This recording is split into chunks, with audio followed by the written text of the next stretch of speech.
ప్రార్థనతో ఇటు ఆరాధనను ఆరంభించుకుందాం. సమస్తమైనటువంటి మంచి ఈవులకు ప్రదాతవు, పరమందు ఇహమందు సర్వాంతర్యామి ఉన్నటువంటి సృష్టికర్తమైనటువంటి మా పరమపిత మీకు స్తోత్రం. మరొక సబ్బాతు దినం మీ సన్నిధానంలోనికి వచ్చి విశ్వవ్యాప్తంగా మా తండ్రి విశ్వజనితముగా విస్తరించబడినటువంటి విశ్వాసులతో అంతర్జాల సహాయంతో మా తండ్రి ఆరాధిస్తూ ఉండగా మీ సన్నిధి, మీ ప్రసన్నత, మీ ఆదరణ, మీ ఆశ్వాసనము, మీ అభయహస్తాన్ని ఆరాధనంతట్లోను ప్రభువా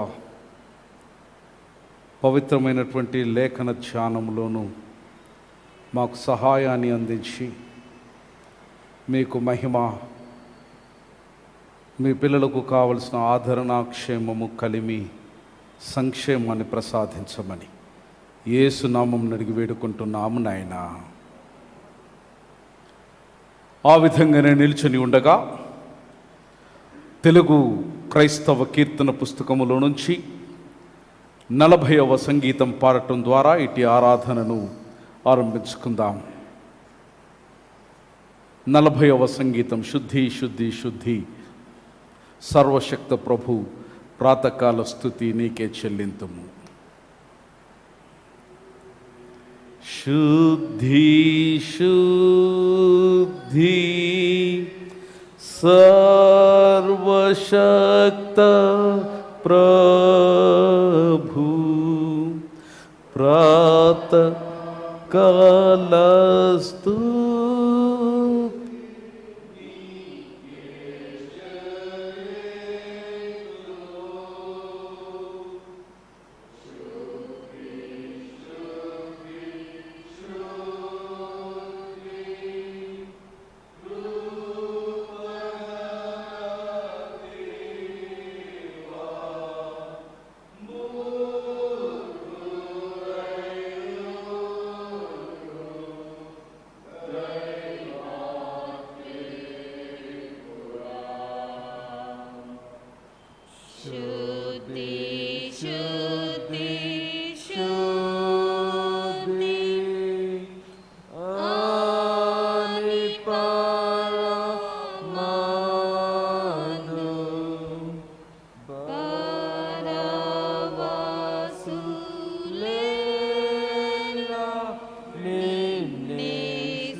సర్వశక్త ప్రభు, సృష్టి జాలమంతా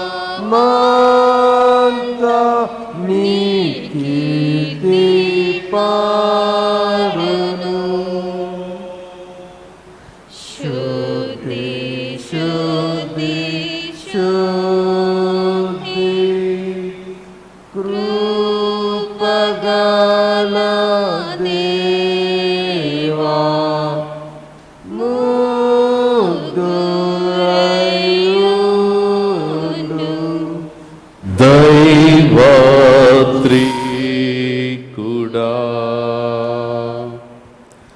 అలాగే నిలిచని ఉండగా ఆరాధన క్రమ పుస్తకంలో నుంచి 17వ పుటలో ఉన్నటువంటి 2వ ఆరాధన క్రమమును అనుసరించుదము.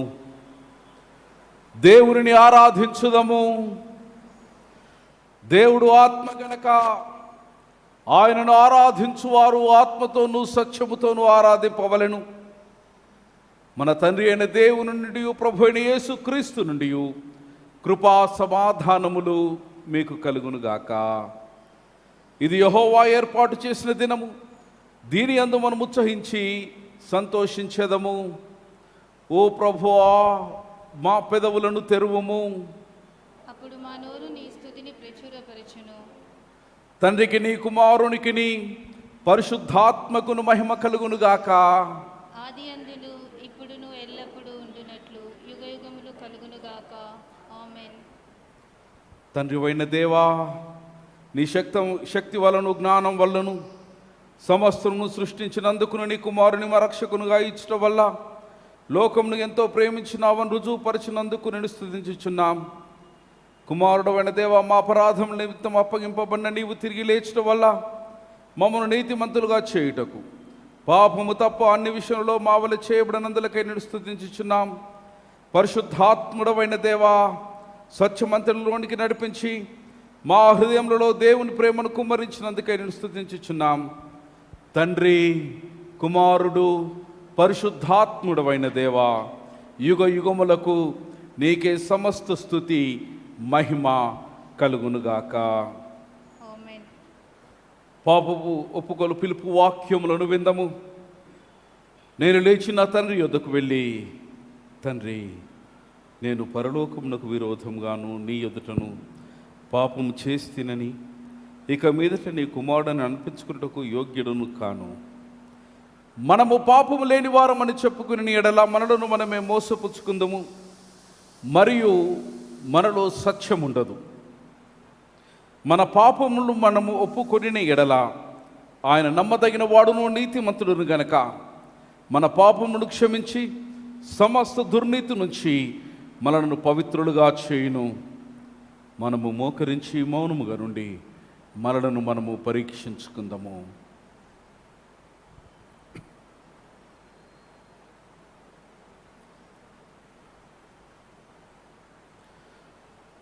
సర్వశక్తిగల దేవుని ఎదుట మన పాపములను వినయముతో ఒప్పుకుందాము. సర్వశక్తియు మిక్కిలి కనికరం గల తండ్రి, తప్పిపోయిన గొర్రెవలే మేము నీ మార్గములు తప్పి తిరిగితిమి. మా హృదయముల ఆలోచనలను ఆశలను మిక్కిలి అనుసరించితిమి. నీ పరిశుద్ధమైన ఆజ్ఞలను మీరితిమి. మేము చెయ్యవలసినవి చెయ్యక చెయ్యరానివి చేస్తిమి. మాలో క్షేమం ఏమీ లేదు. అయినను మా ప్రభు అయిన క్రీస్తు యేసు ద్వారా నీవు మనుష్యులకు తెలియజేసిన వాగ్దానముల ప్రకారం ఓ ప్రభువా, పాప పీడితులమైన మమ్మను కరుణింపుము. ఓ దేవా, తమ తప్పిదములు ఒప్పుకొని వారిని కాయము. పశ్చాత్తాపపడు వారిని తిరిగి చేర్చుకొనుము. మరియు మిక్కిలి కనికరం గల తండ్రి, నీ పరిశుద్ధ నామమునకు మహిమ కలుగులాగున మేమిక భక్తి, నీతి, సుబుద్ధులతో జీవించులాగున ఆయన నిమిత్తము దయచేయము. ఆమేన్. సర్వశక్తియు కనికరం గల దేవుడు మన సమస్త పాపలను క్షమించి వారి నుంచి మనల్ని విడుదల చేసి మన నడతను దిద్దుకొనుటకు తగిన సమయం దయచేసి పరిశుద్ధాత్మ యొక్క కృపయు ఆధరణయు మనకు అనుగ్రహించునుగాక. ఆమెన్. దయచేసి కూర్చునండి. తిరిగి మనందరం కలిసి తెలుగు క్రైస్తవ కీర్తన పుస్తకంలో నుంచి 21వ కీర్తన పాడుకున్నట్టు ద్వారా దేవుని మహిమపరచుదాం. త్రిత్వమై నిత్యత్వమునై కత్వమగు దేవా, నీ సత్య సామర్థ్యత్వములో నిజ తత్వము గణించి నేను నిత్యము స్తుతించదు. 21వ కీర్తన కలిసి పాడుకుందాం.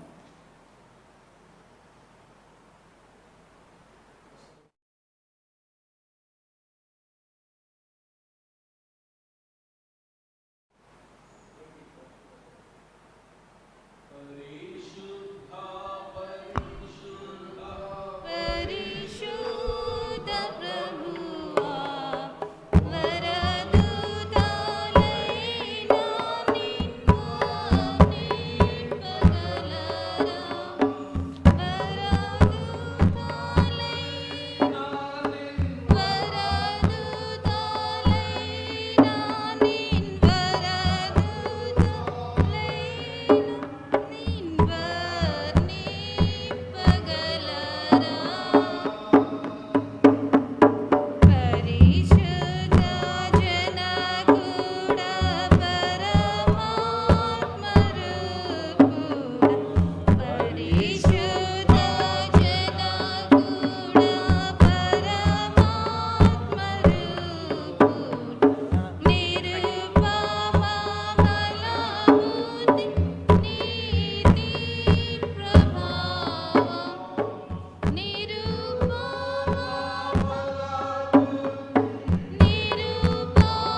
పరిశుద్ధ తనయుడ నరరూపధారుడ నరులను రక్షించు కరుణా సముద్ర నరులను రక్షించు నరులను రక్షించు నరులను రక్షించు కరుణా సముద్ర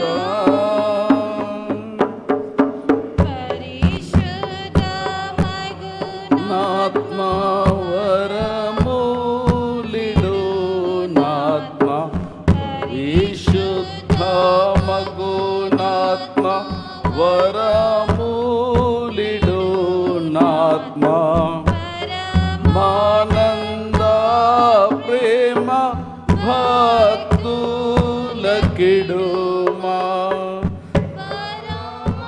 నంద ప్రేమ పరమానంద ప్రేమ పరమానంద ప్రేమ భక్తులకిడుమా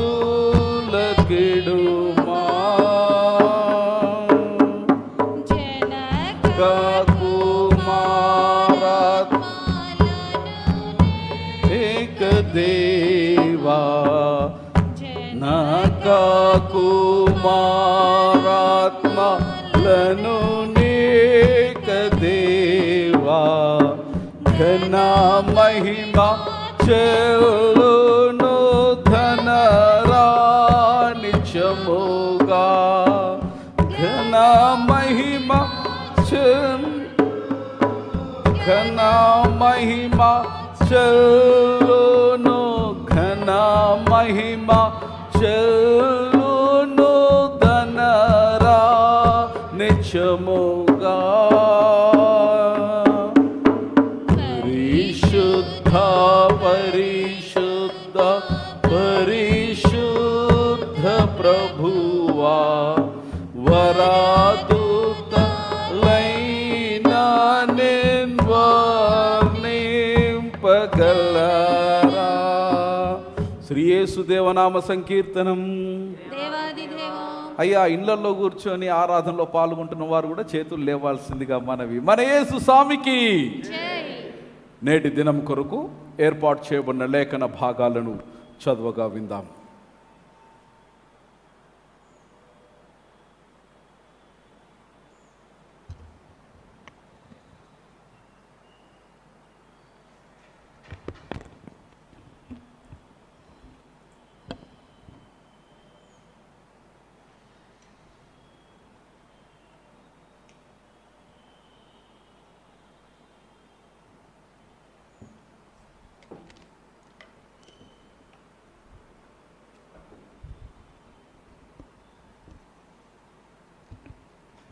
ఈ దినము కొరకై ఏర్పాటు చేయబడిన పాత నిబంధన పాఠము ఆదికాండము 1వ అధ్యాయము 1వ వచనము నుండి 28 వచనాలు.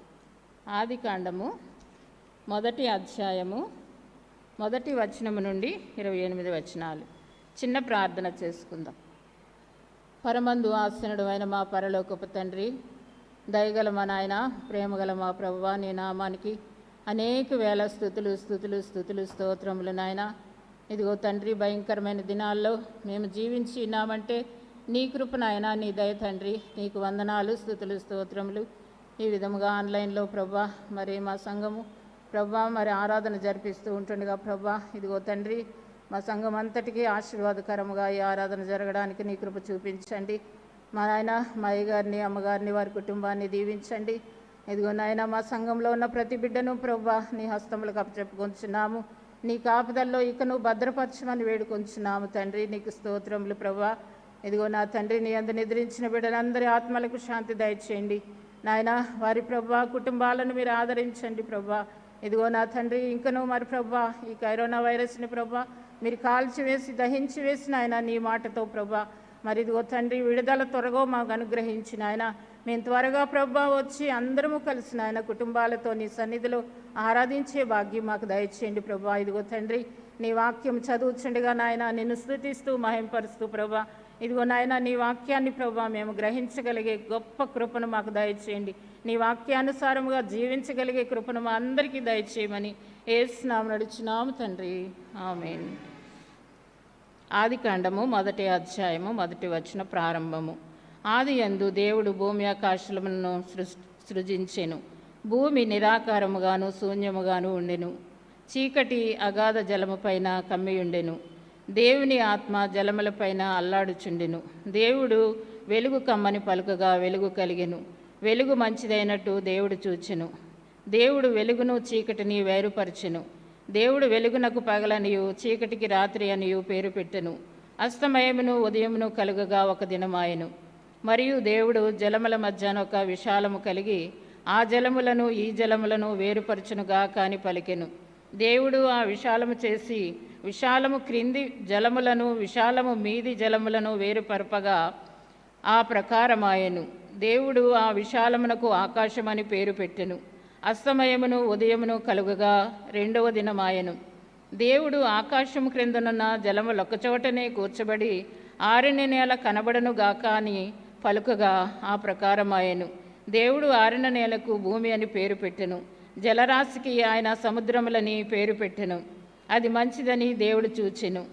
దేవుడు గడ్డిని విత్తనములిచ్చి చెట్లను భూమి మీద తమ తమ జాతి ప్రకారము తమలో విత్తనములు గల ఫలమిచ్చు ఫలవృక్షములను భూమి మలిపించును గాక అని పలుకగా ఆ ప్రకారమాయెను. భూమి గడ్డిని తమ తమ జాతి ప్రకారము విత్తనములిచ్చి చెట్లను తమ తమ జాతి ప్రకారము తమలో విత్తనములు గల ఫలవృక్షములను మొలిపింపగా అది మంచిదని దేవుడు చూచెను. అస్తమయమును ఉదయమును కలుగగా 3వ దినమాయెను.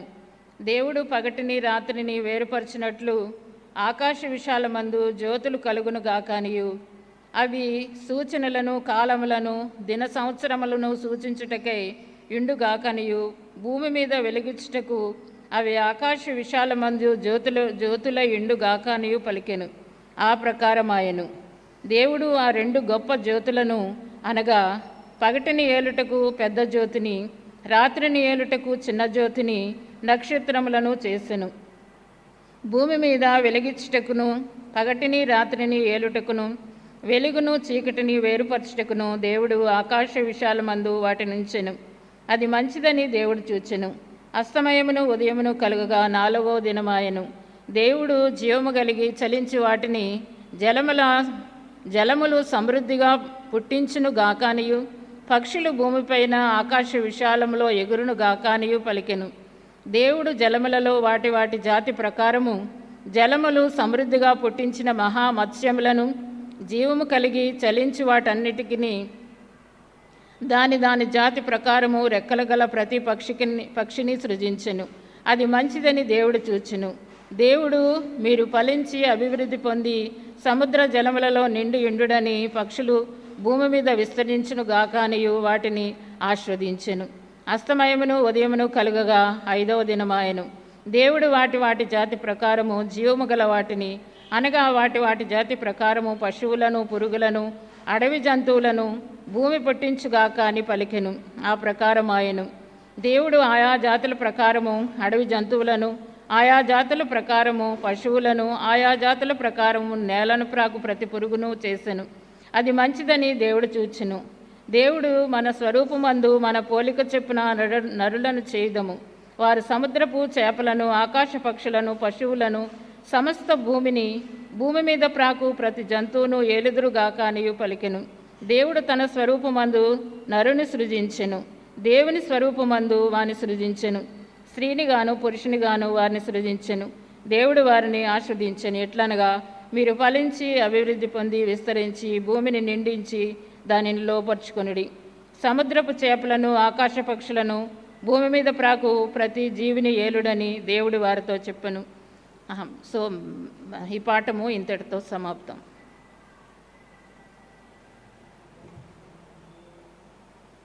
ఉత్తర ప్రత్యుత్తరముల పాఠము చదివి వినిపించబడు.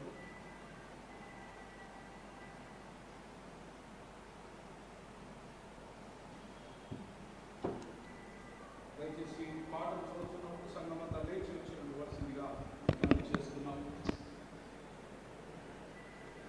ఈ దినమునకై ఉత్తర ప్రత్యుత్తర భాగంగా దావీదు రాసిన 2వ కీర్తన చదువుకుందాము.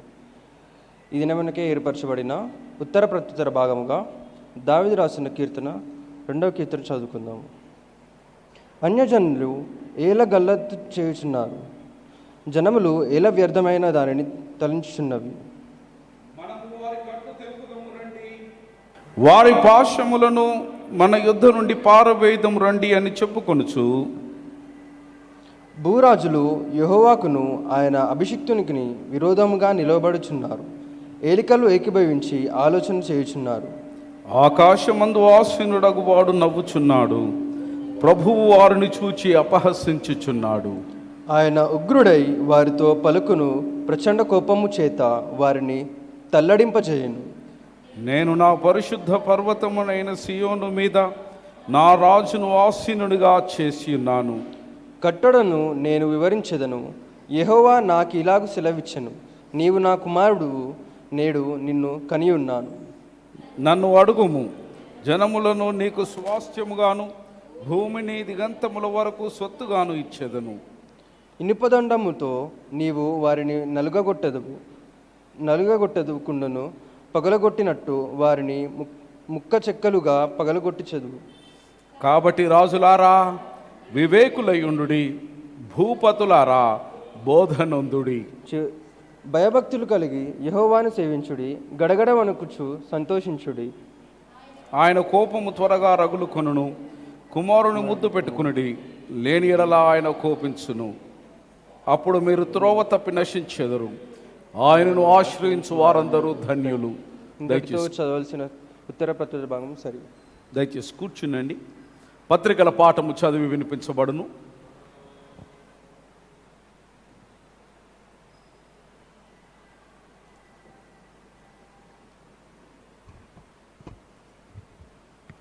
పత్రికల భాగముగా 2 కొరింథీయులు 13వ అధ్యాయము 11 నుండి 14 వచనములు.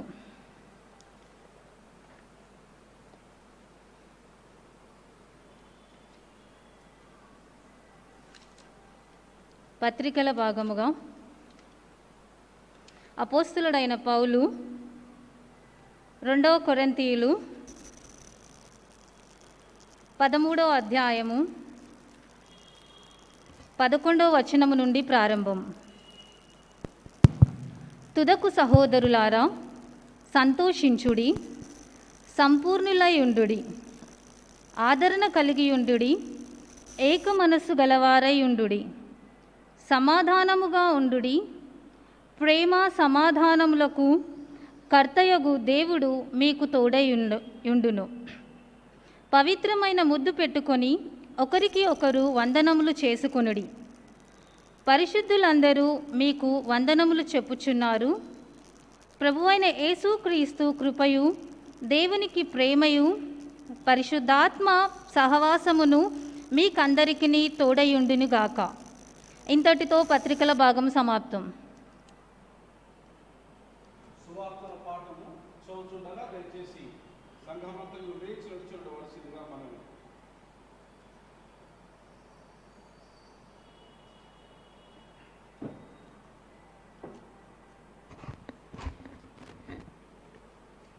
ఈ దినంకై ఏర్పాటు చేసిన సువార్తల పాఠ భాగంగా పరిశుద్ధుడైన యోహాను రాసిన సువార్త 1వ అధ్యాయము 1 నుంచి 18 గల దేవుని వాక్యాన్ని విందాము. పరిశుద్ధుడైన యోహాను రాసిన సువార్త 1వ అధ్యాయము 1వ వచనం నుంచి మొదలు.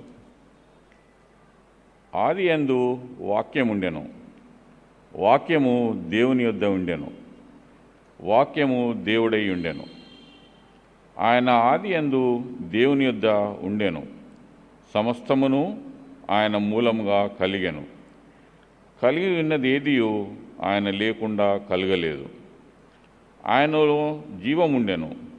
ఆ జీవము మనుషులకు వెలుగై ఉండెను. ఆ వెలుగు చీకటిలో ప్రకాశించుచున్నది గాని చీకటి దాని గ్రహింపకుండెను. దేవుని యొద్ద నుండి పంపబడిన ఒక మనుషుడు ఉండెను. అతని పేరు యోహాను. అతని మూలంగా అందరూ విశ్వసించినట్లు అతడు ఆ వెలుగును గూర్చి సాక్ష్యం ఇచ్చుటకు సాక్షిగా వచ్చెను. అతడు ఆ వెలుగై ఉండలేదు గాని ఆ వెలుగును గూర్చి సాక్ష్యం ఇచ్చుటకు అతడు వచ్చెను. నిజమైన వెలుగు ఉండెను. అది లోకంలోనికి వచ్చుచు ప్రతి మనుషుని వెలిగించుచున్నది. ఆయన లోకంలో ఉండెను. లోకం ఆయన మూలంగా కలిగెను కానీ లోకం ఆయనను తెలుసుకొనలేదు. ఆయన తన స్వకీయ యుద్ధులకు వచ్చెను. ఆయన స్వకీయులు ఆయనను అంగీకరింపలేదు. తన్ను ఎందరు అంగీకరించురో వారికందరికీ, అనగా తన నామం నందు విశ్వాసముంచిన వారికి దేవుని పిల్లలగుటకు ఆయన అధికారము అనుగ్రహించెను. వారు దేవుని వలన పుట్టినవారే కానీ రక్తం వలనైనను శరీరస్తుల వలనైనను మనుష్యస్తుల వలనైనను పుట్టినవారు కారు.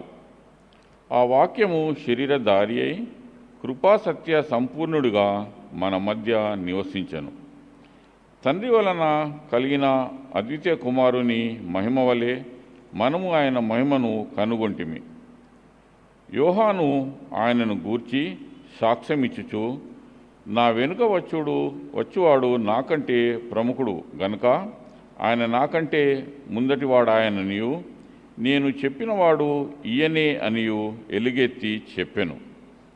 ఆయన పరిపూర్ణతలో నుండి మనమందరము కృప వెంబడి కృపను పొందితిమి. ధర్మశాస్త్రము మోషే ద్వారా అనుగ్రహింపబడెను. కృపయు సత్యమును యేసుక్రీస్తు ద్వారా కలిగెను. ఎవడును ఎప్పుడైనను దేవుని చూడలేదు. తండ్రి రొమ్ముననున్న అద్వితీయ కుమారుడే ఆయనను బయలుపరచెను. ఇంతటితో సువార్తల పాఠభాగం సరే.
వీక్షిస్తున్నటువంటి సార్వత్రిక విశ్వాస సమాజం అంతటికి కూడా ప్రభు అయినటువంటి యేసుక్రీస్తు ప్రభుల వారి యొక్క పుణ్యనామములో మీ అందరికీ క్షేమము శుభము కలుగునుగాక. నేటి ఉదయకాల సమయం యావత్ చర్చ్ ఆఫ్ సౌత్ ఇండియా దక్షిణ ఇండియా సంఘం అంతా కూడా నేటి ఆరాధన కొరకు నిర్దేశించబడినటువంటి అంశం త్రియేక దేవుని ఆరాధన. I thank God the Almighty for this great honor and pleasure. మరొక పర్యాయం వారసుగుడిలో ఉన్నటువంటి పరిశుద్ధులైన మీ అందరినీ ప్రత్యక్షంగా పరోక్షంగా ఈ విధంగా దర్శించి దేవుని యొక్క పరిశుద్ధమైనటువంటి లేఖనాన్ని మీతో పంచుకోవడానికి ఇచ్చినటువంటి మహా గొప్ప కృపకై దేవునికి వందనాలు తెలియచేస్తున్నాం. And I'm grateful to the presbyter in charge reverend Wilson అయ్య గారు. వారు పెద్దలు, అన్న సమానులు. మరి వారికి అమ్మగారికి కూడా మరి ప్రత్యేకమైనటువంటి అభినందనలు, ప్రత్యేకమైనటువంటి నమస్సుమాంజలు వారికి తెలియచేస్తూ ఉన్నాం. I thank the officers of the pastorate and the pastorate committee మరి చేరవచ్చినటువంటి పెద్దలైన మీ అందరికీ కూడా ప్రభు అయిన యేసుక్రీస్తు నామములో శుభములు. And also I give you greetings on behalf of the Andhra Christian theological college. మరి వేదాంత విద్యలో 50 సంవత్సరాలకు పైచులకు 2 రాష్ట్రాలలో అత్యున్నతమైనటువంటి మహా గొప్ప పరిచర్యకు మరి నునర్చి వేల మంది యాజకులను సిద్ధపరిచేటువంటి క్రమాన్ని భుజాలకు ఎత్తుకొని దిగ్విజయంగా మరి 50 వసంతాలకు పైబడి చేస్తున్నటువంటి ఆ చారిత్రాత్మకమైనటువంటి కళాశాల అంతటి పక్షంగా కూడా నేను మీకు వందనాలు తెలియచేస్తూ ఉన్నాను. మరి ఈ ఉదయకాల సమయం మనకి ఇవ్వబడినటువంటి ప్రత్యేకమైనటువంటి అంశం చాలా వ్యక్తిగతంగా మరి నేను 54 ఆదివారాలలో ఏ అంశానికి కూడా జంకను జడియను, కానీ ఒకే ఒక అంశానికి ప్రతి సంవత్సరం నేను పడినంత భయం బహుశా ఎవరు పడరేము. ఇటు అంశాన్ని ప్రసంగం చేయడానికి సర్వదా నేను తప్పించుకునే ప్రయత్నం చేస్తా, కానీ దైవ సంకల్పం తెలియదు, ఈ అంశాన్ని తప్పించుకోజాలడం నా తరము కాలేదు ఈ సంవత్సరం. Because it is such a beautiful and an in depth, intense, immense, లోతైనటువంటి భావ గర్భితమైనటువంటి భగవంతుని యొక్క పరిపూర్ణమైనటువంటి ప్రత్యక్షత కలిగినటువంటి ఏకైక అంశం. నాకు తెలిసినంత మట్టుకు ఈ అంశమునకు పూర్ణమైనటువంటి న్యాయాన్ని సమకూర్చగలిగినటువంటి దిగ్గజులు ఎవరైనా ఉన్నారు అని అంటే పూర్వీకులు ప్రభునందు నిద్రించిన పరిశుద్ధులు విక్టర్ ప్రేమ్ సాగర్ తండ్రి గారు. వారు ఒక్కరే నాకు తెలిసినంత మట్టుకు ఈ అంశమునకు పరిపూర్ణమైనటువంటి పరమార్థాన్ని ప్రజలకు అందజేయగలిగినటువంటి సామర్థ్యం కలిగినటువంటి వారు. నేటి అంశం మనకి ఇవ్వబడింది త్రియేక దేవుని యొక్క ఆరాధన. ఇంగ్లీష్లో, ఆంగ్ల మాధ్యమంలో చాలా చక్కగా ఈ అంశాన్ని ఇవ్వబడినది. తెలుగు తర్జుమాలోనికి వచ్చేసరికి త్రియేక దేవుని ఆరాధన అని అన్నారు, కానీ బహుశా అక్షరార్థంగా ఇట్టి అంశాన్ని అనువదించినచో ఈ అంశం యొక్క భావము బహుశా ఈ విధంగా వినబడుతుందేమో: త్రియేక దేవుని యొక్క మన ఆరాధన అన్నటువంటి భావన వస్తుందేమో అన్నది నా వ్యక్తిగతమైనటువంటి భావన. ఎందుకంటే ఆంగ్లమునందు ఈ అంశము చాలా చక్కగా వర్ణించబడినది. We worship the triune God, we worship the triune God. ప్రసంగములోనికి వెళ్ళకముందు ప్రత్యక్షంగా పరోక్షంగా వీక్షించి విని విశ్వసించడానికి సిద్ధపడినటువంటి, ప్రార్థనాపూర్వకంగా సిద్ధపడినటువంటి విశ్వాస సమాజానికి సేవకుని యొక్క వినమ్రమైనటువంటి మనవి ఏంటనంటే, నేటి ధ్యానాంశము అత్యున్నతమైనటువంటి వేదాంత విషయమును గూర్చినటువంటి లోతైన అవగాహనకైనటువంటి పరిశోధనతో కూడినటువంటి విషయాన్ని మనం ఈ రోజున వింటాం. స్నేహితులారా, మిత్రులారా, త్రిత్వము అనేటువంటిది ఈ పెంతికోస్తు గత 2 లేదా 3 ఆదివారాలుగా మనం ఆరాధిస్తూ ఉన్నప్పుడు త్రిత్వమును గూర్చినటువంటి ఆరాధన చాలా మానవుడి యొక్క శ్రద్ధను, ఇటు ఆరాధన లేదా ఇటు అంశము తన వైపు తన యొక్క శ్రద్ధను ఆకర్షించేటువంటి ఒక ప్రాముఖ్యమైన సిద్ధాంతం.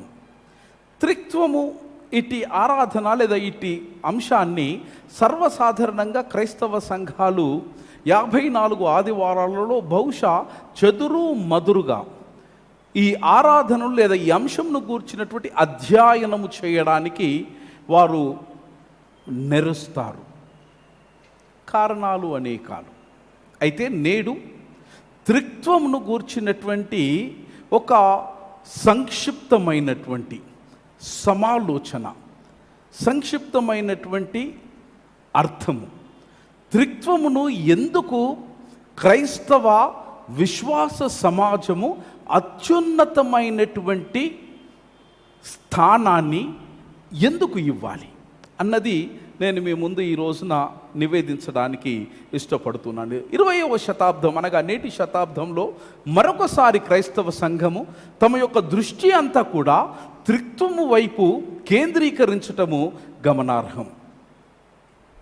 త్రిత్వంను గూర్చినటువంటి ఆ ప్రత్యక్షతను ఎన్నిసార్లు క్రైస్తవ సమాజంగా మనము గుర్తించి గ్రహించి ఆ త్రిత్వంను గూర్చినటువంటి ప్రస్తావనను, తండ్రిని గూర్చిన ప్రస్తావన చేస్తున్నాం, పరిశుద్ధ తనయుడైన యేసుక్రీస్తును గూర్చిన ప్రస్తావన చేస్తున్నాం, పవిత్రాత్మ గూర్చినటువంటి ప్రస్తావన చేస్తున్నాం. కానీ మూడిటిని కలబోసినటువంటి త్రిత్వం యొక్క ప్రస్తావన ఎన్నిసార్లు చేస్తున్నామన్నది నేను మీ ముందు నివేదిస్తూ ఉన్నాము. త్రిత్వము అనేటువంటిది క్రైస్తవ డాక్ట్రిన్స్ లేదా క్రైస్తవ పునాది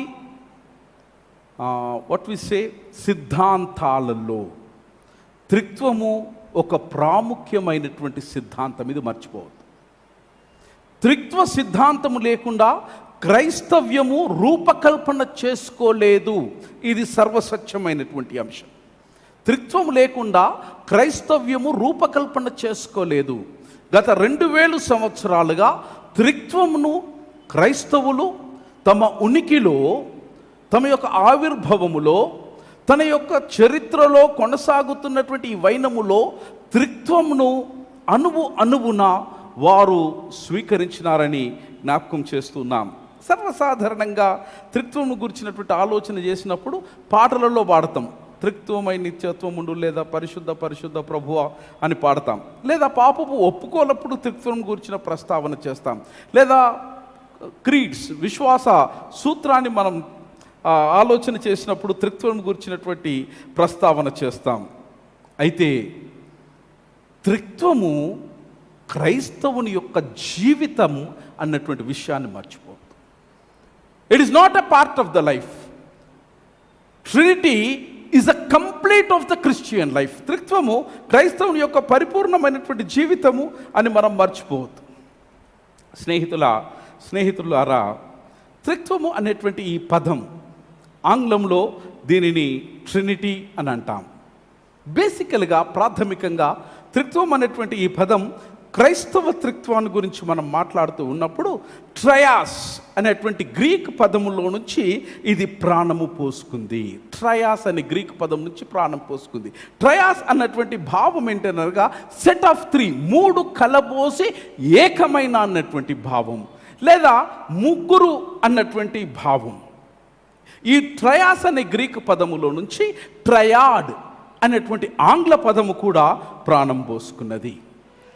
చరిత్రలో ఈ త్రిత్వము అనేటువంటి పదాన్ని ప్రప్రథమముగా క్రీస్తు శకము 180వ సంవత్సరం, దట్ ఈస్ 180 కామన్ ఎరా, థియోఫిలాస్ యాంటియోక్. కాస్తంత చరిత్ర తెలియాలి మిత్రమా. ఎందుకనంటే మన విశ్వాసము చరిత్ర మీద పునాది వేయబడినది.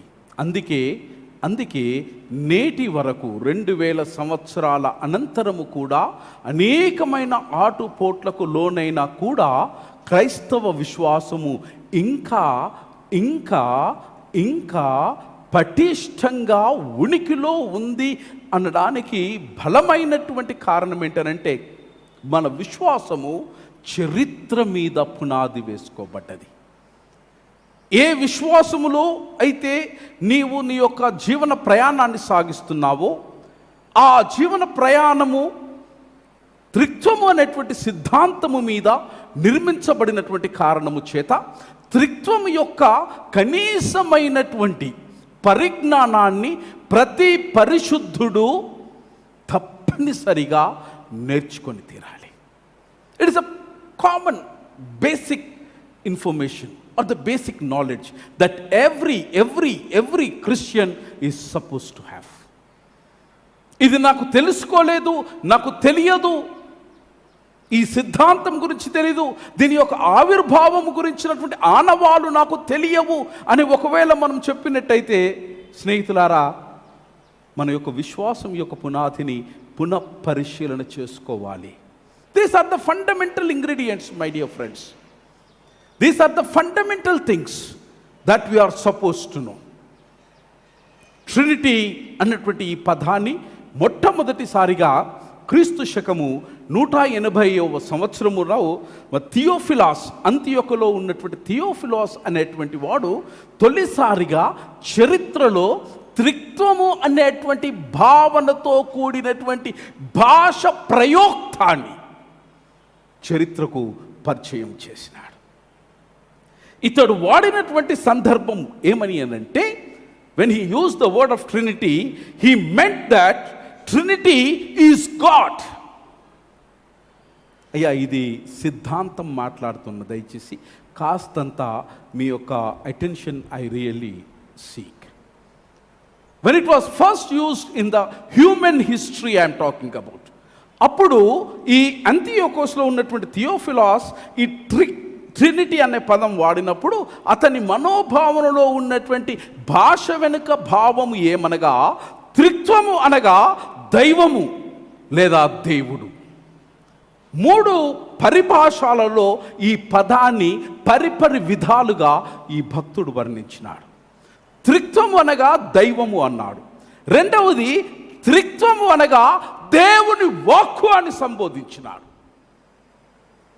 మూడవది త్రిత్వము అనగా దేవుని యొక్క జ్ఞానము అన్నటువంటి భావనకు ఈ త్రిత్వము అనేటువంటి పద భాషను ఈ భక్తుడు తొలిసారిగా మానవ చరిత్రలో దీనిని పరిచయం చేసినాడు. ఏదేమైనప్పటికీ ట్రినిటీ అనేటువంటి ఈ పదం లాటిన్ భాషలో ఉన్నటువంటి ట్రినిటాస్ అన్నటువంటి పదములో నుంచి, ఆ ధాతువులో నుంచి ప్రాణం పోసుకుంది. ట్రినిటాస్ అనగా త్రీనెస్. ట్రినిటాస్ అనగా త్రీనెస్. దీనిని ఇంక కొద్దిగా మనము విపులీకరించినట్టయితే, the property of occurring 3 at once. త్రీనెస్లో ఉన్నటువంటి 3 ఏకకాలములో, జాగ్రత్తగా గమనించాలి. త్రిత్వం అర్థం చేసుకోవడం అంత సులువైనటువంటి అంశం కాదు మిత్రమా. త్రీనెస్ లేదా ట్రినిటాస్ లేదా ట్రినిటీ అన్నటువంటి ఈ భాష పదము వెనుక ఉన్నటువంటి భావము, అర్థము, పరమార్థం ఏంటనంటే, ఇట్ ఈస్ 3 at once.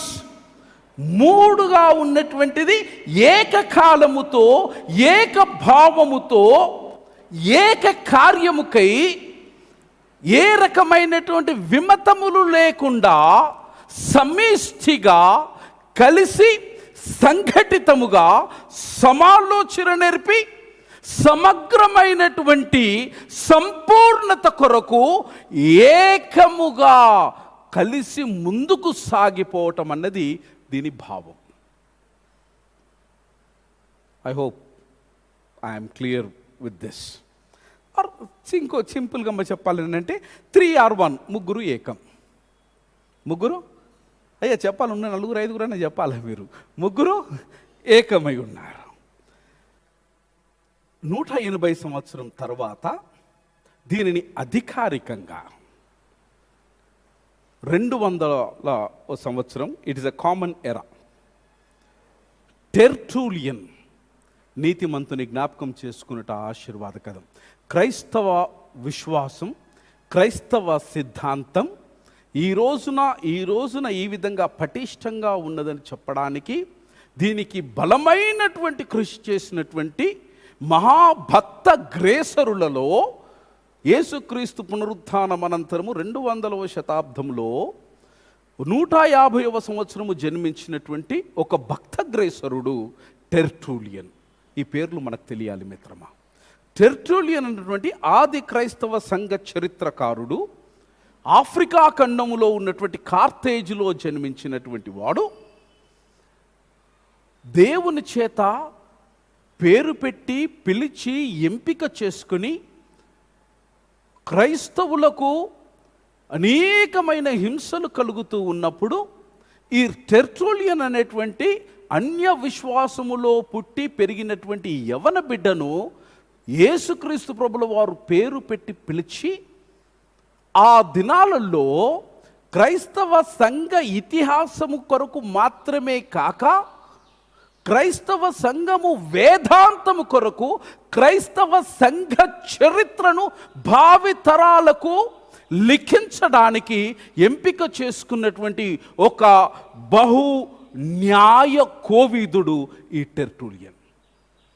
2 కార్యాలు దేవుడు అన్య జనాంగంలో నుంచి పేరు పెట్టి పిలిచి ఎంపిక చేసుకుని అభిషేకించినటువంటి ఈ వ్యక్తి 2 కార్యాలు చేసినాడు. మొదటిది ఏంటంటే, రోమా ప్రభుత్వంలో ఆది క్రైస్తవ సంఘం అనేకమైనటువంటి న్యాయపరమైనటువంటి చిక్కులలో ఉన్నప్పుడు ఇతడు న్యాయ పట్టములో బహుకోవిదుడు, పట్టాన్ని తీసుకున్నటువంటి వాడు. ఇతడు క్రైస్తవుల కొరకు వ్యాజ్యము చేసి వారి యొక్క నిర్దోషత్వాన్ని ప్రతినిత్యము ఆయన ప్రచురించి క్రైస్తవులను సంరక్షించినటువంటి పరిశుద్ధుడు టెర్టూలియన్. రెండవది ఏంటంటే, అతడు చేసినటువంటిది ఏంటంటే చాలా పుస్తకాలు రాసినాడు. అతడు రాసినటువంటి పుస్తకాలలో దాదాపు 31 పుస్తకాలు జీవనమైనటువంటి ప్రతి విధమైనటువంటి జీవనశైలి గురించి వ్రాస్తూ క్రైస్తవ ఇతిహాసం గురించి కూడా అతడు వ్రాస్తూ ఉన్నాడు. అతడు అధికారికంగా మొదటిసారి ట్రినిటీ అనే పదాన్ని చరిత్రకు పరిచయం చేసినాడు. That's how the concept of Trinity officially came in to the existence of the church. Karl Barth, he is a wonderful theologian. ఈ కారల్ బార్త్ ఏమంటాడనంటే, దేవునికి ఏదైనా నామవాచకముతో సంబోధించవలసి వస్తే అది భగవంతునికి మనం ఇవ్వవలసినటువంటి పేరు ఏంటయ్యానంటే త్రిత్వము అని అంటాడు. Karl Barth is a great theologian. ఆయన పేరు ఎత్తకుండా ఆకాశం కింద ఎవరికి కూడా వేదాంతపు పట్ట రాదు. అటువంటి వాడు ఏమంటాడనంటే, దేవుడు యొక్క నామధేయము ఏమని ఎవరైనా అడిగితే దేవుని యొక్క నామధేయము త్రియేక దేవుడు అని సెలవిస్తాడు. మిత్రమా, ఈ టెర్టూలియన్ క్రైస్తవ విమతములు, ఆది క్రైస్తవ సంఘంలో ఏర్పాటు చేసిన విమతములను సమర్థవంతంగా ఎదుర్కొని క్రైస్తవ విశ్వాసాన్ని పటిష్టపరిచినటువంటి వారిలో వారు అగ్రజులు. ఒక చిన్న మాటలో ఈ ట్రినిటీ అనే పదాన్ని మనం ఒకవేళ నిర్వచించవలసి వస్తే, Trinity is composed of the 3 United persons without separate existence. ముగ్గురు మమేకమై ఉండి ఒకరికొకరు వేరుగా లేకుండా ఉండేటువంటి ఒక సంఘటితమైనటువంటి స్థితి అని ఇది నిర్వచించబడినది. ఒక మాటలో చెప్పాలంటే, 1 God in 3 persons. 1 God in 3 persons. That is personae or one substance. Personae, one substance. ఈ త్రిత్వంను గూర్చినటువంటి అధికారికంగా 325వ సంవత్సరం కౌన్సిల్ ఆఫ్ నైసియా, ఏదైతే మనం ఇప్పుడు 20 somewhere we will say Nicaea విశ్వాస సూత్రం మనం చెప్తాం. 5వ పుటలను 6వ పుటలను సమ్వేర్ వి ఫైండ్ ఇట్. అమ్మా నైసియా విశ్వాస సూత్రం. అమ్మ చూడొద్దు. ఏదైతే నైసియా విశ్వాస సూత్రం మనం చెబుతున్నామో, ఆ నైసియా అనే ప్రదేశంలో జరిగినటువంటి ప్రపంచ దేశంలో ఉన్నటువంటి 300 మంది బిషప్లు కూర్చుని క్రైస్తవ సిద్ధాంతాల మీద ప్రార్థనాపూర్వకంగా ఉపవాసముండి అనేకమైనటువంటి మాసాలు తర్జన భర్జన చేసిన అనంతరం త్రిత్వము, ఏకత్వము అన్నటువంటి ఈ సూత్రాన్ని వారు ఆమోదించినారు. వారు ఆమోదించిన దానిలో ఏంటంటే, ఈ త్రిత్వాన్ని హోమోసియోస్ అని అన్నారు.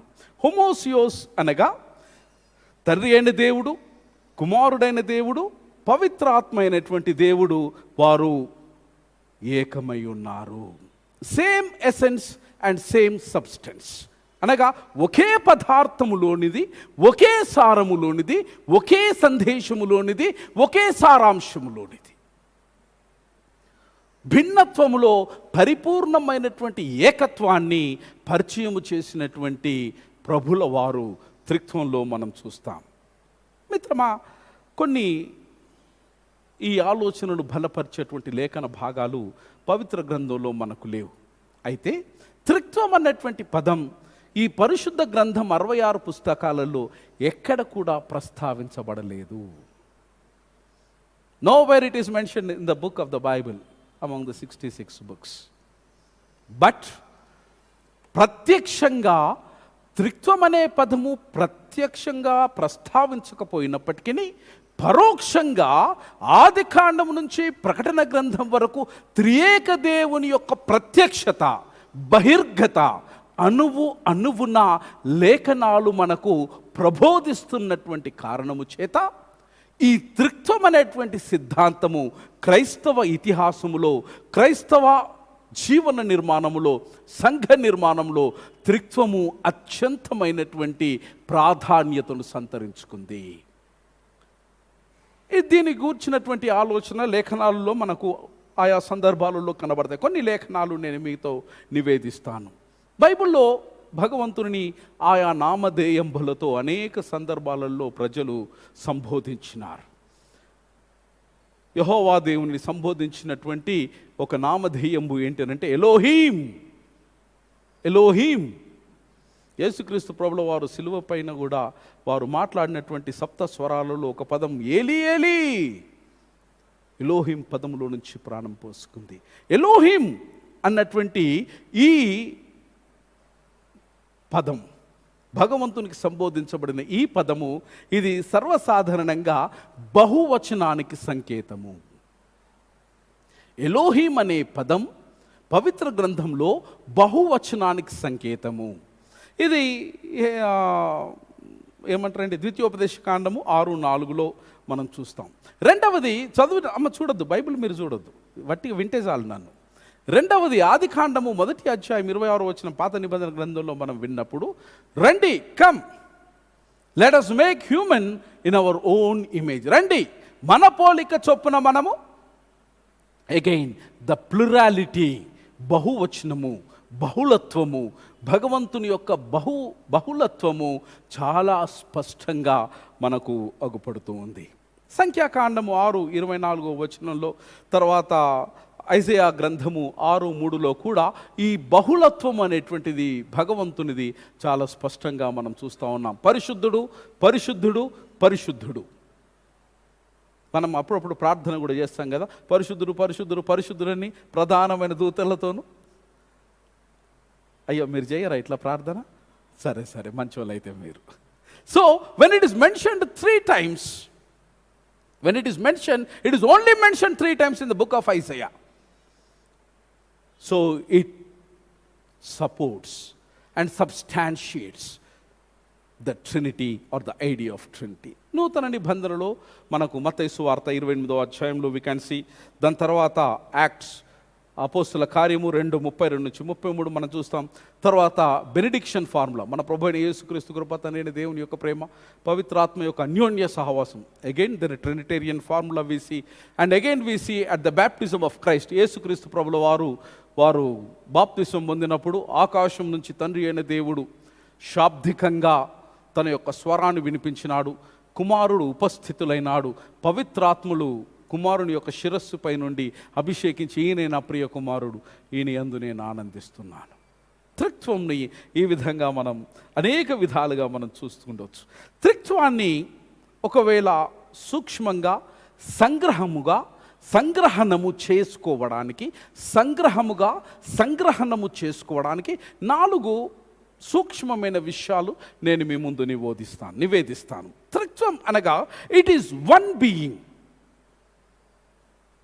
త్రిత్వం అనగా ఇట్ ఈస్ వన్ బీయింగ్ అనగా ఒకే అస్తిత్వము కలిగినటువంటి 3 వ్యక్తులు, లేదా ఒకే అస్తిత్వం కలిగినటువంటి 3 వ్యక్తుల యొక్క వ్యక్తిత్వం. It is one being. ఆ 3 వ్యక్తులకు కావలసినటువంటి ఒకే ఒక పదార్థం. It is an essence or it is a substance who exist eternally. 3 కూడా నిత్యత్వంలో ఉన్నటువంటి వారు. Trinity is simple, as simple as it is one being. రెండవది ఏంటనంటే వన్ ఐడెంటికల్ డివైన్ సబ్స్టెన్స్.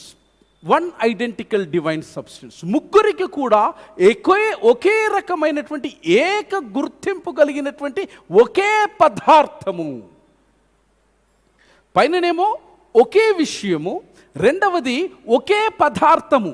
విషయములో విమతములు లేవు, విషయములో విమతములు లేవు, మనోభావనలో ఎలాంటి వ్యత్యాసము లేదు. వ్యక్తులు వేరైనా వ్యక్తిత్వాలు ఏకమై ఉన్నవి, వారి యొక్క పదార్థం కూడా ఏకమై ఉన్నది. Identical divine, that means they are one. 3 divine persons. ఒకరికంటే ఒకరు హెచ్చు కాదు, ఒకరికంటే ఒకరు తక్కువ కాదు. వారు ముగ్గురు కూడా ఏకముగా కలిసి ఉన్నటువంటి వారు. One is one being, second one is one identical divine, and third one is also called as, it is also called as interpenetration of the divine. Interpenetration of the divine, or it can also be called as circumcision of the divine. అనగా దీని భావం ఏంటంటే it is inter relation, ఒకదానిలో ఒకటి తత్సంబంధము కలిగినటువంటి కలయిక, లేదా ఒకరితో మరొకరు అవగాహన కలిగినటువంటి భాగస్వామ్యం కలిగినటువంటి భగవంతుని యొక్క స్వరూపము.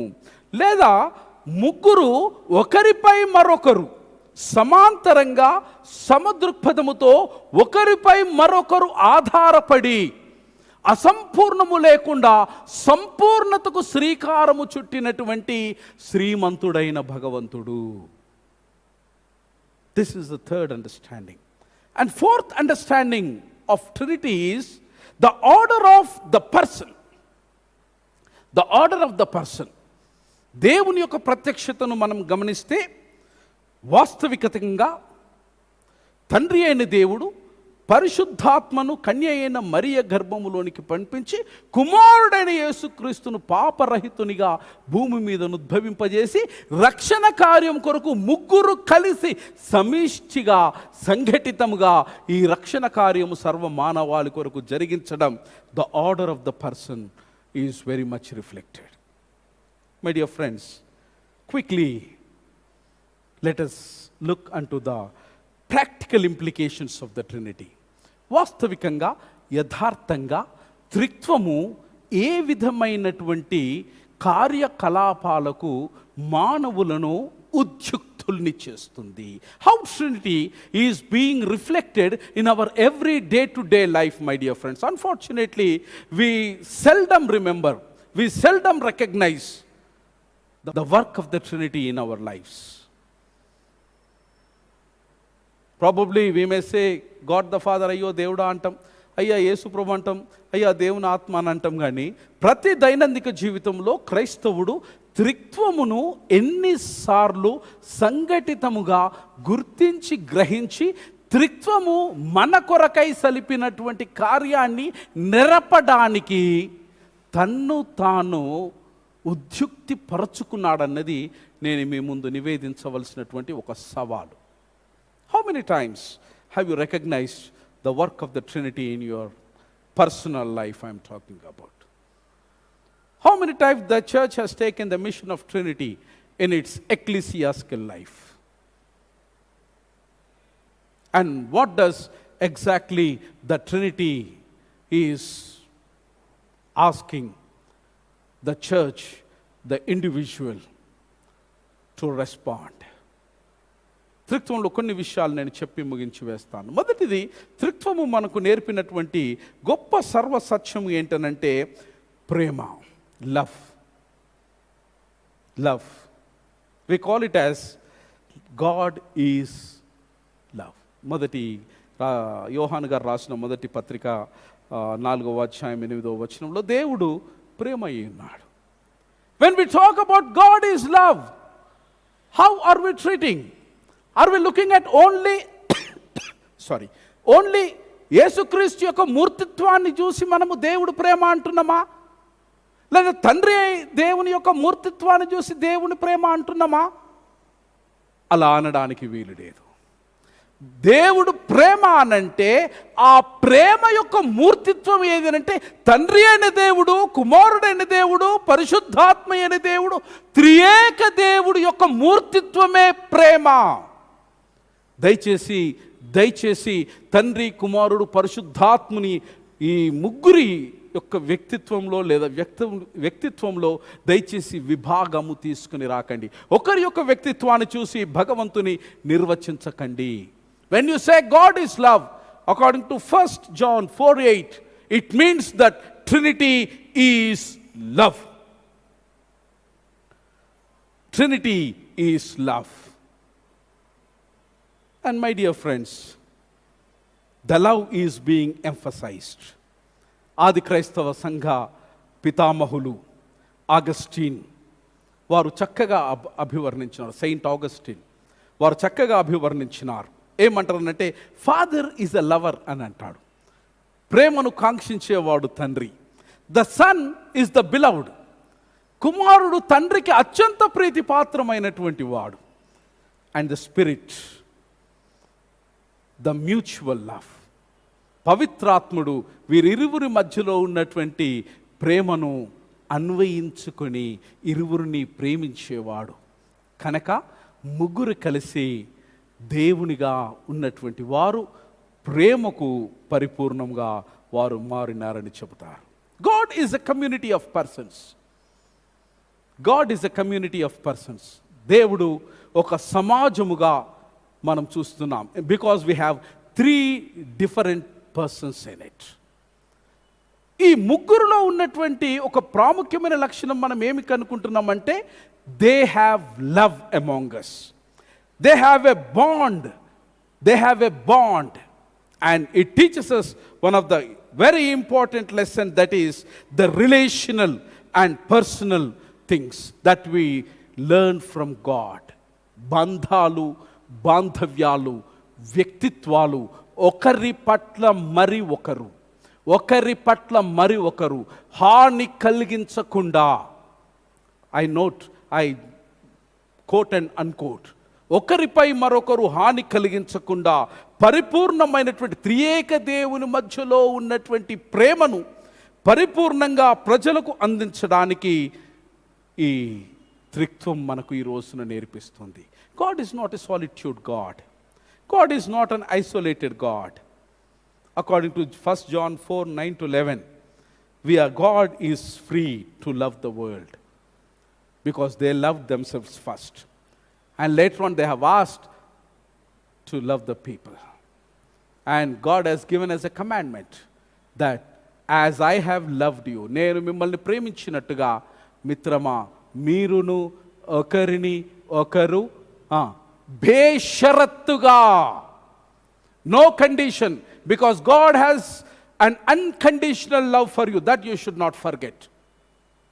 Don't put conditions before the people, before you love. No bar, no discrimination.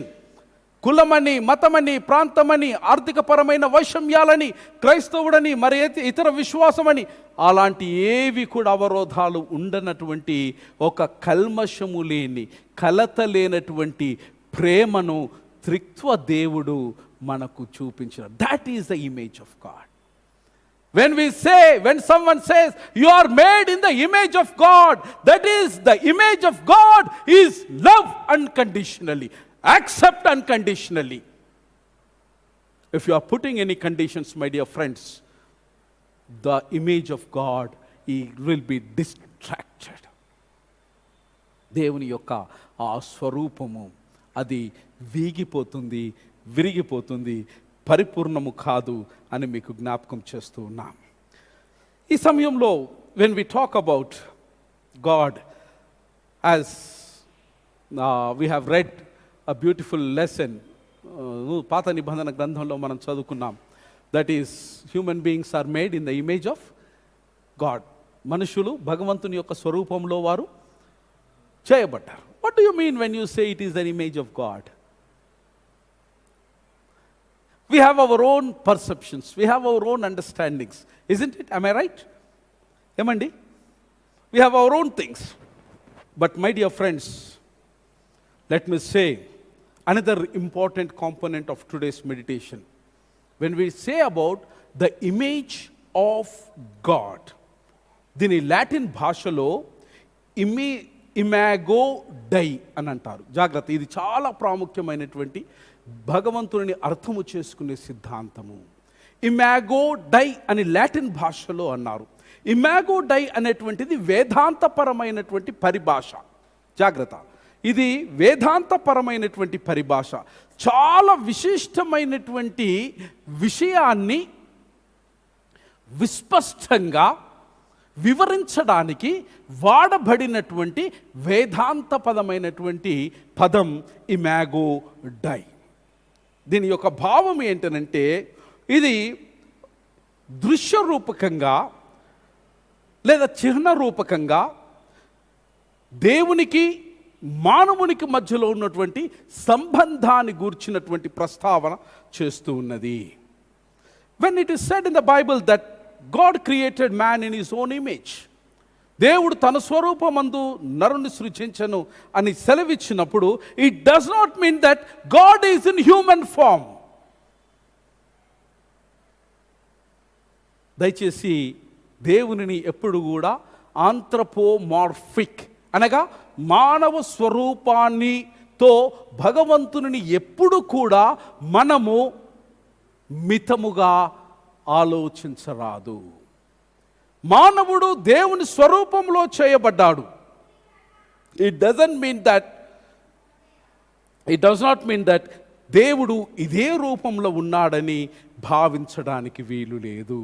Rather, ఇంకో మాటలో చెప్పాలనంటే, humans are in the image of God. మనము భగవంతుని స్వరూపంలో చేయబడ్డాం, కానీ భగవంతుడు మన స్వరూపంలో ఉండడని చెప్పడానికి వీల్లేదు. He is beyond, something much more beyond then the human beings. The image of God, భగవంతుని యొక్క రూపము ఏదయ్యా అనంటే, it's not that what we see, 2 eyes, 2 hands, 2 చేతులు, 5 వ్రేళ్ళు, తల, కాళ్ళు, పొట్ట, ఇవన్నీ కాదు. దేవుని యొక్క స్వరూపం ఏంటి అని అంటే, it's the image of morality, morals. నైతికత ఆయన స్వరూపము, నైతికత ఆయన స్వభావము. It's the image of spirituality, ఆధ్యాత్మికత ఆయన ఆకారము. It is an image of intellectuality, మంచి చెడులను విచక్షణతో యోచించేటువంటి స్వభావము దేవునిది. ఇవి చాలా ప్రాముఖ్యమైనటువంటి ప్రత్యేకమైనటువంటివి. మిత్రమా, imago dei, image of God అన్నటువంటి ఈ పదానికి ప్రాథమికంగా 2 ప్రాముఖ్యమైనటువంటి విషయాలను తప్పనిసరిగా నీవు అర్థం చేసుకుంటే దేవునిని అర్థం చేసుకుంటావు. నీ జీవితం యొక్క పరమార్థము ఈ ఒక్క పదములో దాగి ఉన్నదని నేను మీకు జ్ఞాపకం చేస్తున్నాను. ఎందుకు మనము భూమి మీద దేవుడు తన స్వరూపమందు నిన్ను నన్ను సృష్టించినాడు అని అంటే, ఈ ఒక్క పదములో ఉన్నటువంటి పరమార్థాన్ని మనం అర్థం చేసుకోవాలి. ఇమాగో డై అన్నటువంటి పదం యొక్క భావం ఏంటంటే, God's own self actualization through human kind. God's own self actualization for the human kind. దీనిని అక్షరార్థంగా సరి అయినటువంటి టెక్నికల్ టర్మినాలజీ తెలుగు పదకోశములో లేదా తెలుగు పద నిబంధనలో లేదా తెలుగు నిఘంటువులోనే లేదు. అయితే దీనిని అక్షరార్థంగా నేను అనువదించి దీనికి ఇచ్చినటువంటిది ఏంటంటే స్వీయ వాస్తవికత. I would like to have your attention. Why human beings are made in the image of God anante to attain the self-actualization. To attain the self-actualization. ఈ self-actualization అనేటువంటి ఈ పదాన్ని తొలిసారిగా మానసిక శాస్త్రంలో కుర్ట్ గోల్డ్స్టెన్ అనేవాడు ఈ పదాన్ని పరిచయం చేసినాడు మానవ లోకానికి. ఈ పదాన్ని పరిచయం చేసినప్పుడు అతని యొక్క భావం ఏంటి అనంటే, మనిషి యొక్క వ్యక్తిగతీకరణ లేదా మనిషిలో నిక్షిప్తమై ఉన్నటువంటి అద్వితీయ ఆవిష్కరణ. జాగ్రత్త గమనించాలి. When we say the self actualization, స్వీయ వాస్తవికతను అని మనం మాట్లాడుతున్నప్పుడు దాని భావం ఏంటంటే, దేవుడు తన స్వరూపములో సెల్ఫ్ యాక్చువలైజేషన్ కొరకు మానవుని సృష్టించినాడు అన్నప్పుడు, దేవుడు మానవుని వ్యక్తిగతీకరణ కొరకు లేదా దేవుడు మానవుని అద్వితీయ ఆవిష్కరణ కొరకు దేవుడు మానవుని అంకురార్పణ చేసినాడని మనం మర్చిపోకూడదు. దీనిని ఈ సైకాలజిస్ట్ ఏమంటాడనంటే, మనిషి ఎప్పుడు కూడా వ్యక్తితో పాటు తన చుట్టూ ఉన్నటువంటి పరిసరాలను సహితము పరిగణలోనికి తీసుకుంటే ఆయన సంపూర్ణమైనటువంటి దేవునితో పోల్చబడతాడు అని అంటాడు. మిత్రమా, ఇంకొద్ది విషయాలు నేను మీతో మాట్లాడతాను. ఈ సెల్ఫ్ యాక్చువలైజేషన్ అనేటువంటి దాన్ని తిరిగి చరిత్రలో మరి మానసిక విజ్ఞాన శాస్త్రంలో దీనిని గురించి మాస్లో అబ్రహాం అనేటువంటి వాడు చాలా చక్కగా దీనిని అభివర్ణించినాడు. ఏమన్నాడంటే, what a man can be he must be. I unquote he statement. This is self actualisation. What a man can be he must be. మానవుడు ఏమై ఉండగలుగుతాడో అతడు అది ఉండి తీరాలి.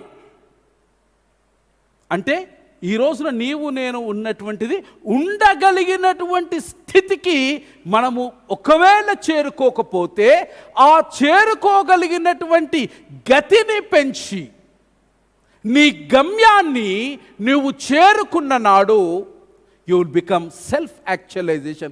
That is the image of God. That is the image of God. దీనిని భారతీయ ఇతిహాసంలో సంస్కృతంలో చక్కగా అభివర్ణించబడ్డది.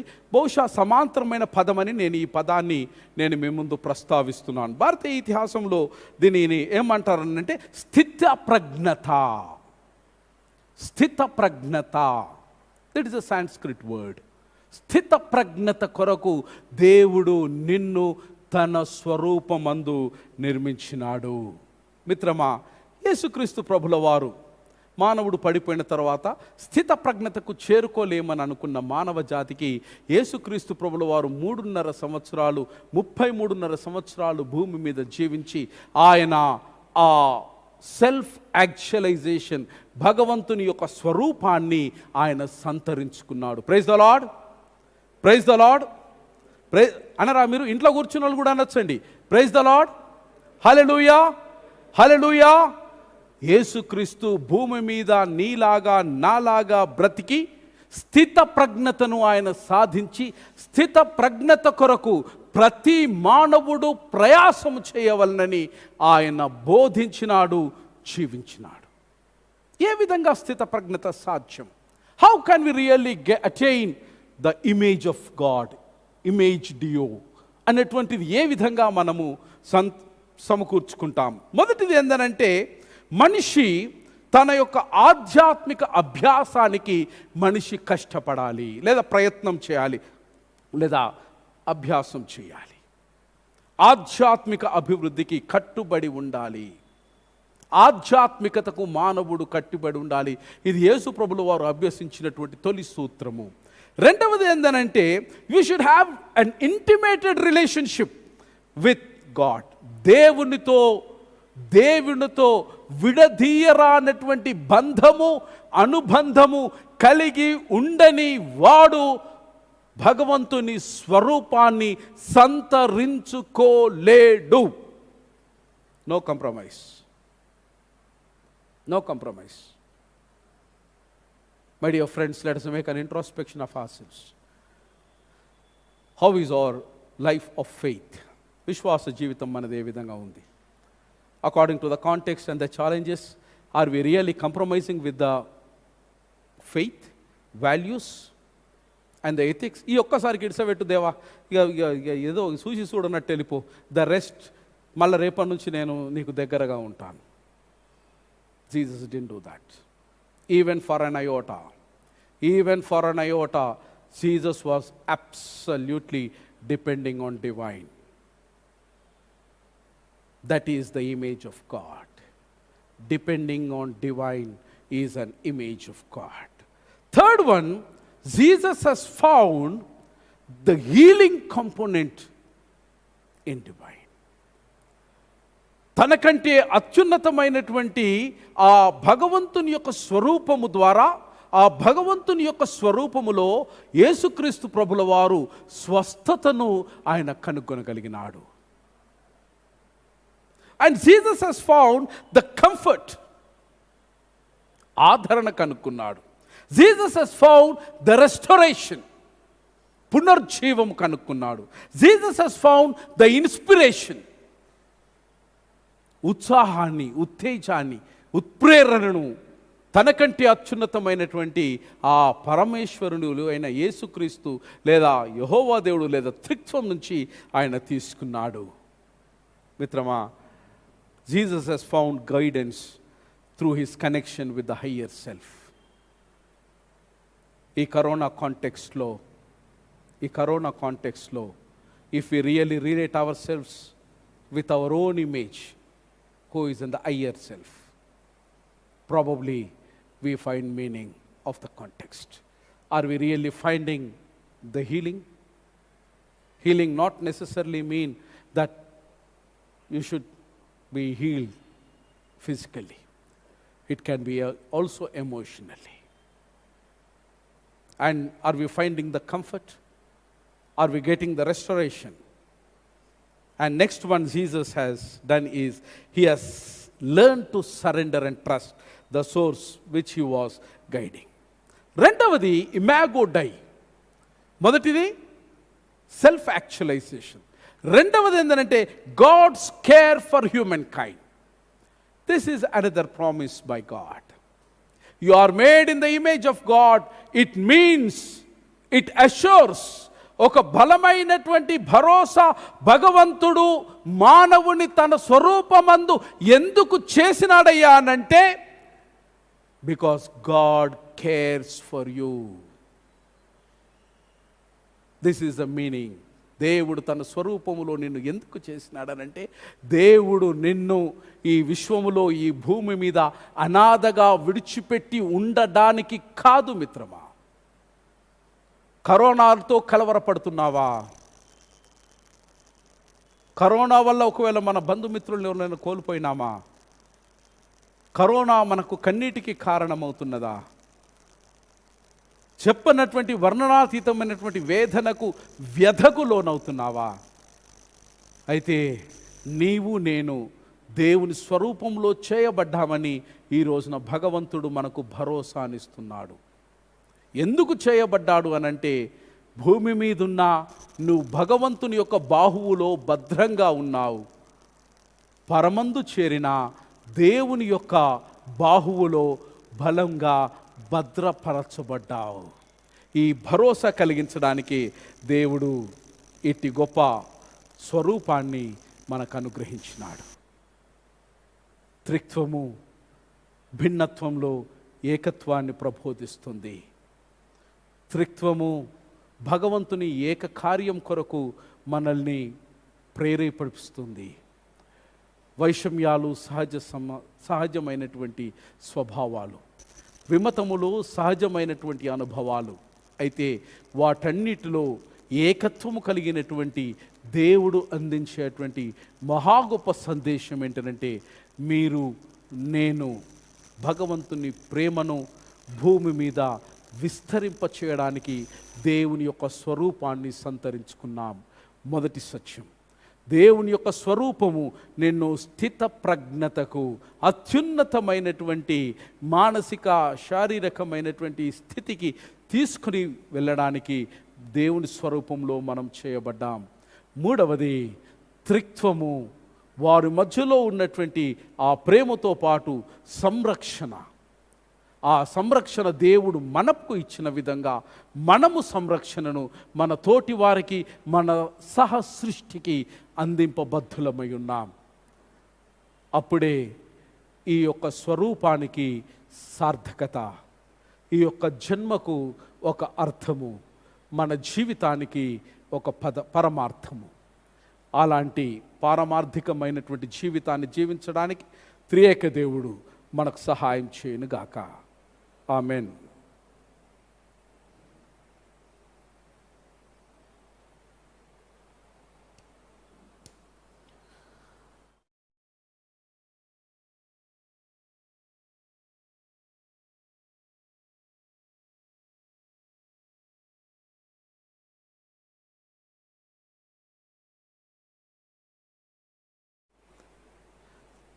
మనమందరము దయచేసి లేచి నిలిచిన ఉండి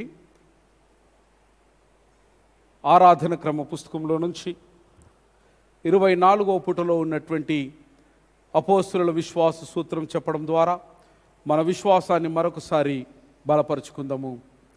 పరలోక భూలోకముల సృష్టికర్తయగు సర్వశక్తి అలా తండ్రి అయిన దేవుని నమ్ముచున్నాను. ఆయన ద్వితీయ కుమారుడును మన ప్రభు అయిన యేసుక్రీస్తు నమ్ముచున్నాను. ఆయన పరిశుద్ధాత్మ వలన కన్యయగు మరియా గర్భమున ధరింపబడి ఆమెకు పుట్టెను. పొంతి పిలాతు కాలమందు బాధపడి సిలువ వేయబడి చనిపోయి పాతి పెట్టబడి అదృశ్య లోకంలోనికి దిగను. 3వ దినమున చనిపోయిన వారిలో నుండి తిరిగి లేచి పరలోకమునకెక్కి సర్వశక్తి గల తండ్రి అయిన దేవుని కుడి చేతి వైపున కూర్చుండి ఉన్నాడు. సజీవులకును మృతులకును తీర్పు తీర్చుటకు అక్క నుండి ఆయన వచ్చును. పరిశుద్ధాత్మ నమ్ముచున్నాను. పరిశుద్ధ సార్వత్రిక సంఘమును, పరిశుద్ధుల సహవాసమును, పాప క్షమాపణను, శరీర పునరుత్థానమును, నిత్య జీవం నమ్ముచున్నాను. ఆమెన్. దయచేసి కూర్చుండండి. దయచేసి ప్రకటనలు గమనించండి.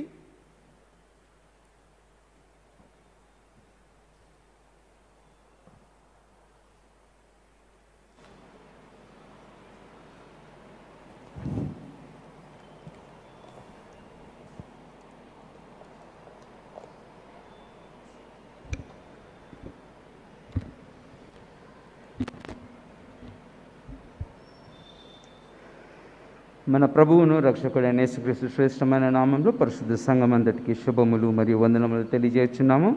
మరియు ఈనాటి ఆన్లైన్ ఆరాధనను వీక్షిస్తున్న అందరికీ ప్రేమపూర్వక అభినందనలు తెలియజేస్తున్నాము. దయచేసి ఈనాటి ప్రకటనను గమనించగలరు.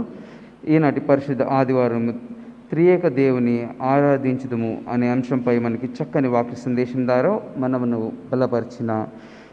బలపరిచి మరియు అదే రీతిగా ఇటు ఆరాధనను నిర్వహిస్తున్న ప్రొఫెసర్ రెవరెండ్ రాజేశ్వర్ సాల్మన్ గురువు గారికి మన సంఘ కాపరి తరఫున మరి సంఘ తరఫున మరి కమిటీ పక్షం తరఫున హృదయపూర్వక వందనం తెలియజేస్తున్నాం. Thank you. మన సంఘం దేవుని సేవార్థమై చెల్లించిన కానుకల వివరములు ఈ విధంగా ఉన్నవి. సాధారణ కానుకలు 1240 రూపాయలు. కృతజ్ఞత కానుకలు 27,116 రూపాయలు. దశంభాగం ద్వారా ఆన్లైన్ ట్రాన్స్ఫర్ చేసినవి 48,700. యూకరిస్ట్ ఆరాధనలో చెల్లించినవి 410 రూపాయలు. మొత్తం 77,466 రూపాయలు. వచ్చే ఆదివారం ఆన్లైన్ ఆరాధన ఉదయం 7 గంటలకు నిర్వహించబడును. కావున సంఘమంతయు ఆన్లైన్లో ఆరాధనని వీక్షించవలసిందిగా కోరుచున్నాం. గత వారం పుట్టినరోజు మరియు పెళ్లి రోజు జరుపుకున్న వారి కొరకై మన సంఘ కాపరి తరఫున, కమిటీ సభ్యుల తరఫున, మరి సంఘ సభ్యుల తరఫున పెళ్లి రోజు మరియు పుట్టినరోజు శుభాకాంక్షలు తెలియజేస్తున్నాం. మన సంఘంలో అనారోగ్యంగా ఉన్న వారి కొరకే మీ అనుదిన ప్రార్థనలో గుర్తుంచుకోగలరని మనవి చేస్తున్నాం. మన సంఘ సభ్యులు అల్లు చార్ల్స్ గారు 24 మే తారీఖున ఈ లోక జీవయాత్రను ముగించుకొని ప్రభు శ్రేష్టమైన పిలుపును అందుకొని ఉన్నారు. మరియు వారి కుటుంబం ఆదరణ కొరకు మరియు ఓదార్పు కొరకు మీ అనుదిన ప్రార్థనలో గుర్తుంచుకోగలరని మనవి చేస్తున్నాం. మరి ఇంకొక దుఃఖకరమైన వార్త, ఈరోజు దేవరపల్లి ఫ్లోరెన్స్ గారు, మరి వైఫ్ ఆఫ్ దేవరపల్లి ఆనందరావు గారి వైఫ్, మరి ఈరోజు దేవుని సన్నిధిలో అందుకున్నారు, పిలుపుని అందుకొని మరి ఈ లోక యాత్రను ముగించుకొని ఉన్నారు. మరి వారి కుటుంబం ఓదార్పు కొరకై మరి మీ అనుదిన ప్రార్థనలో గుర్తుంచుకోగలరని మనం చేస్తున్నాము. తిరిగి మనందరము కలిసి తెలుగు క్రైస్తవ కీర్తన పుస్తకంలో నుంచి 440వ కీర్తన పాడుకుంటూ మన కానుకలను దేవునికి సమర్పించుకుందాం. దయచేసి అందరం లేచి నిల్చుని ఉండి ఇట్టి కీర్తన ఆలపించవలసిందిగా మనవి చేస్తున్నాం. పల్లవి 2 చరణాలు మాత్రమే, 440.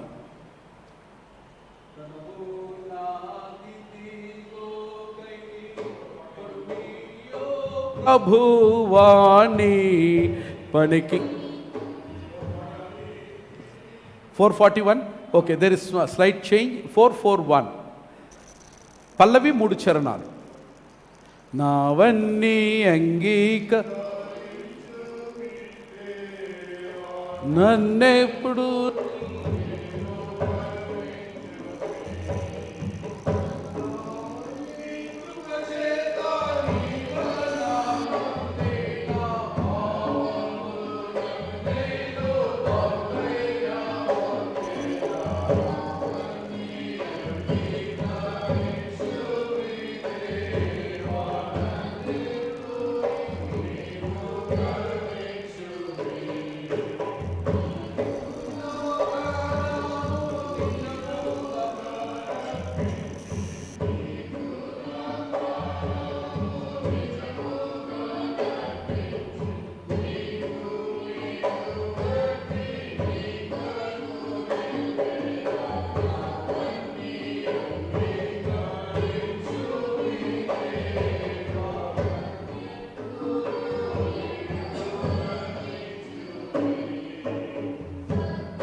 దేవుని యందు ప్రేమైన వారలారా, దేవుడు చేసినటువంటి అపారమైనటువంటి కృపలను జ్ఞాపకం చేసుకుని దేవుని యొక్క సేవకులు సేవకురాండ్లు తమ యొక్క కష్టార్జితములో నుంచి దేవునికి సంతోషంగా సమర్పించి దేవుని మహిమపరిచి భావి జీవితంలో భగవంతుని యొక్క అనుగ్రహం కొరకు మరి అర్థిస్తూ దేవుని సన్నిధానంలో సమర్పించినటువంటి కానుకల్ని బట్టి దేవునికి వందనాలు తెలియచేస్తున్నాం. డాక్టర్ పి రాజారావు గారు, వారి కుటుంబం మరి దేవుడు చేసిన మేలను వారు జ్ఞాపకం చేసుకుని దేవునికి ప్రత్యేకమైనటువంటి స్థితిలో వారు దేవునికి కానుకల్ని సమర్పిస్తున్నారు.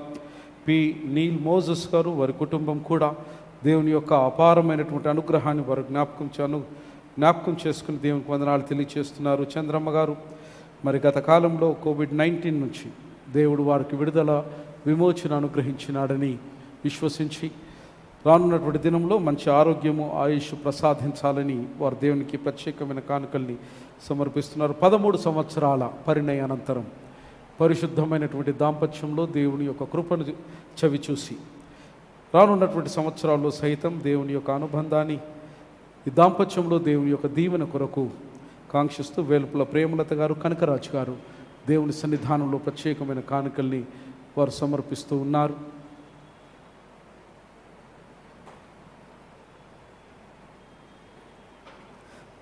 ఆ విధంగానే జన్మదినాన్ని జరుపుకున్నటువంటి దార స్వర్ణ విజయమణి గారు మరి దేవునికి ప్రత్యేకమైనటువంటి స్థితిలో కానుకల్ని సమర్పిస్తున్నారు. మరి వివాహ వార్షికోత్సవాన్ని జ్ఞాపకం చేసుకున్నటువంటి దార శామ్యుయల్ గారు, స్వర్ణ విజయ గారు మరి దేవునికి ప్రత్యేకమైనటువంటి స్థితిలో దేవునికి కానుకల్ని సమర్పిస్తున్నారు. దశమ భాగము మరి వారు దేవుని యొక్క సన్నిధానంలో మరి సమర్పించి తమ యొక్క విశ్వసనీయతను వారు దేవుని సన్నిధానంలో అగుపరుస్తూ ఉన్నారు.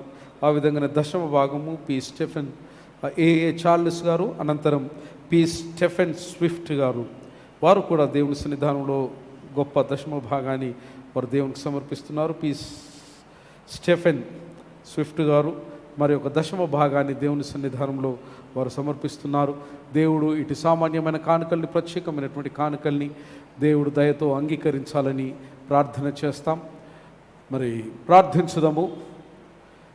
ఓ దేవా, అన్ని మంచి వరములకు దాత నీ జనుల యొక్క ఈ కానుకల్ని దయతో అంగీకరించి వీటిని మమ్మును దీవించి లోకమంతట సమాధానము దయను విస్తరింపచేయమని మా ప్రభు అయిన యేసుక్రీస్తు ద్వారా నిన్ను బతిమాలుకొనుచున్నాము. ఆమెన్. పరలోకమందున మా తండ్రి, మీ నామం పరిశుద్ధపరచబడునుగాక, నీ రాజ్యము వచ్చునుగాక, నీ చిత్తం పరలోకమందు నెరవేర్చున్నట్టు భూమి యందు నెరవేరునుగాక. మా అనుదిన ఆహారం నేడు మాకు దయచేయం. మా ఎడల అపరాధములు చేసిన వారిని మేము క్షమించి ఉన్న ప్రకారం మా అపరాధములను క్షమించుము. మమ్మల్ని శోధనలోనికి తేక దుష్టుని తప్పించుము. ఎందుకనగా రాజ్యము, శక్తి, మహిమ నిరంతరం నీవే ఉన్నవి స్వామి. మన ప్రభువైన యేసుక్రీస్తు కృప, తండ్రి అయిన దేవుని యొక్క ప్రేమ, పరిశుద్ధాత్మ దేవుని యొక్క అన్యోన్య సహవాసం ఇప్పుడు ఎల్లప్పుడు సదాకాలం ప్రత్యక్షంగా ఇటు ఆరాధనలో పాలు పొందినటువంటి మీకును, పరోక్షంగా అంతర్జాల సహాయముతో సప్త ఖండాలలో వీక్షిస్తున్నటువంటి విశ్వాస సమాజం అంతటికి తోడు నీడయుండునుగాక. ఆమెన్.